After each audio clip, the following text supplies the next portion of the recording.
Channel आज हम पढ़ने वाले हैं क्लास 12th एनसीईआरटी केमिस्ट्री में।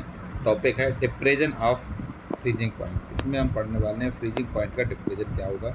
So the lowering of vapour pressure of a solution causes a lowering of the freezing point compared to that of the pure solvent. We know that at the freezing point of a substance, the solid phase is in dynamic equilibrium with the liquid phase.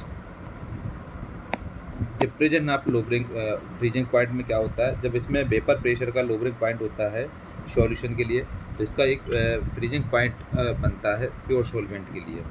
Freezing point substance जो होता है वो dynamic equilibrium के लिए होता है, liquid phase उसका बनाते हैं, सॉलिड फेस लिक्विड फेस से सॉलिड फेस में कन्वर्ट करते हैं, उसको हम फ्रीजिंग पॉइंट बोलते हैं। मतलब फ्रीज करना ही एक उसका फ्रीजिंग पॉइंट कहलाता है। So the lowering of vapour pressure of a solution causes a lowering of the freezing point compared to that of the pure solvent. We know that the freezing point of a substance, the solid phase, is in dynamic equilibrium with the liquid phase. So इसका जो diagram होता है ये vapour pressure है, आप देखेंगे जो vertically vapour pressure है, ये है टेम्परेचर जो कि डिग्री केल्विन में है। इसमें 3 लाइन्स होती हैं, एक इसमें जो दी है वो फ्रोजन सॉल्वेंट है, ये लिक्विड सॉल्वेंट है और यहाँ पर सॉल्यूशन है। सो इन तीनों पॉइंट के लिए एक बार जो वर्टिकल है वो क्या है, वेपर प्रेशर है, हॉरिजॉन्टल है ये टेम्परेचर है डिग्री केल्विन में, यहाँ पर जो होता है वो फ्रोजन सॉल्वेंट होता है, ये लिक्विड सॉल्वेंट होता है और ये सॉल्यूशन होता है।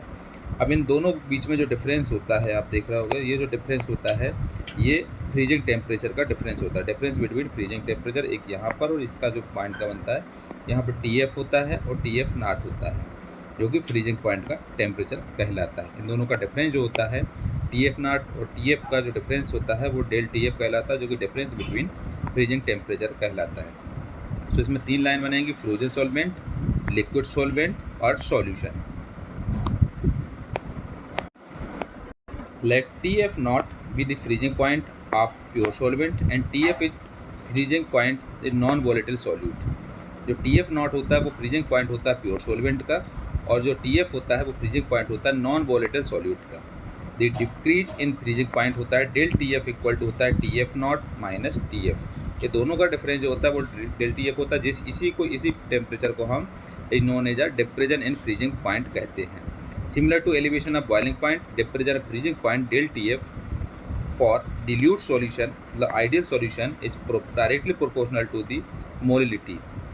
जो डेल TF होता है, जो फ्रीजिंग टेम्परेचर होता है, डिप्रेजन ऑफ फ्रीजिंग पॉइंट होता है, वो डायरेक्टली प्रोपोर्शनल होता है मोलिलिटी का। इसका अगर इक्वल में करना है तो एक कांस्टेंट कहलाएगा जो कि फ्रीजिंग कांस्टेंट कहलाता है, तो इसको डेल TF इक्वल टू हो जाता है KF इंटू M के बराबर।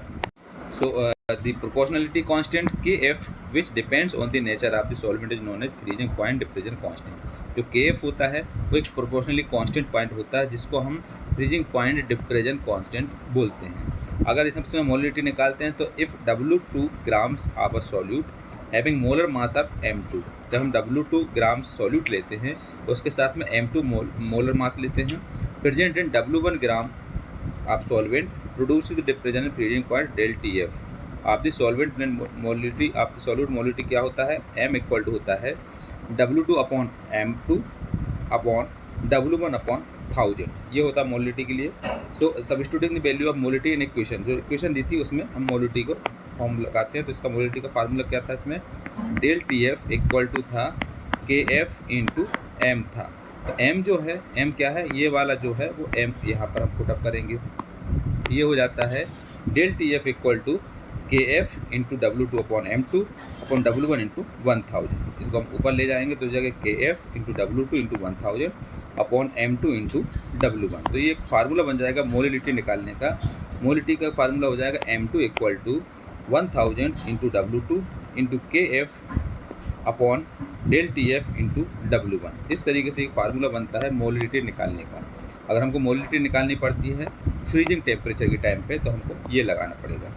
यहाँ पर M2 होता है मोलर मास और नॉन वोलेटाइल मटेरियल का, और W2 इसमें होता है वेट होता है जो कि नॉन वोलेटाइल मटेरियल का, और KF जो है इसमें फ्रीजिंग कांस्टेंट होता है, फैक्टर होता है, और डेल TF होता है temperature difference between freezing temperature और W1 होता है इसमें जो पहला जो मटेरियल होता है उसका सॉल्वेंट का वेट।